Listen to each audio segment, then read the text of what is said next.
linya po later on, ito po si COMELEC Chairman George Erwin Garcia dahil kanya pong inihayag mga kabombo na patuloy pa rin po ang kanila pong isinasagawang investigasyon, lalong-lalo na mga kabombo dito po sa mga kontraktor na nakapag-donate no, sa mga kandidato. Kung babalikan po natin 2022 elections, meron po kasi yung mga natuklasan po dyan no, na mga kahalintulad po ng mga kalakaran. So ito po yung patuloy po nilang binubusisi para naman po yung mahabol. Kung mahabol, di naman po kaya makita kung ano man po, ito po mga kinakailangan po, na kaharapin, ito po mga individual na ito, mga kabombo, lalo po yung mga mapapatunayan na talagang sangkot no, sa mga ganito pong kalakaran.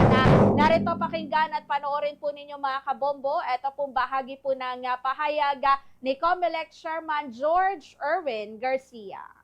Pinumpirma po ng Commission on Elections na ongoing ang investigation sa lahat ng positions from President, Vice President, Senators, Party List, Congressmen and District. Kasama nga po ang Governors at saka Vice Governor.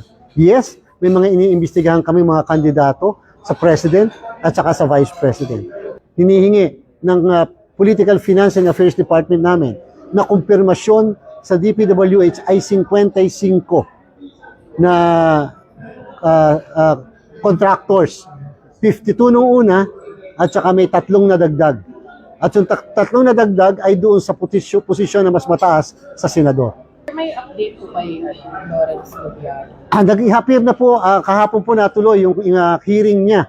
At nag-apunta po, ang alam ko, pumunta yung abogado niya. Therefore, asahan nyo, yung mismong kandidato na nabigyan naman niya ang susunod na ipapatawag ng Political Finance and Affairs Department. Si Senator Cheese. Yes. Kabombo, ito pong naging bahagi po ng pahayag ni COMELEC Chairman George Erwin Garcia patungkol naman no, sa paghahabol po nila lalong-lalo na sa mga involved po ng mga individual kasi meron din po yung mga napapabalita, meron din po yung mga naisisiwalat po ng mga pangalan na konektado no, dito din po sa mga ganap noong 2022 elections po natin, especially ito nga po mga sinasabi nga po nila po na mga kontraktor na nag-donate na ito po mga kasagsagan po ng atin pong eleksyon. Malinaw din naman po kasi no, sa atin pong batas mga kabombo na yan din po ay pinagbabawal at hindi din po makakaligtas sa auditing na ito po mga kinaukulan po natin, especially sa part din naman po ng Commission on Elections or COMELEC. Kaya naman timely dahil nga nabubunyag na din naman ito po mga anomalies, di ba? O di naman po kaya kaganapan pagbusisi ng atin po mga otoridad sa bawat pondo, bawat budget, po na mga ginagamit po ngayon. So yan, ito po nga nagiging ganap na din po ngayon, maging ito po mga sangkot po sa mga kaganapan noong nakalipas na 2022 elections.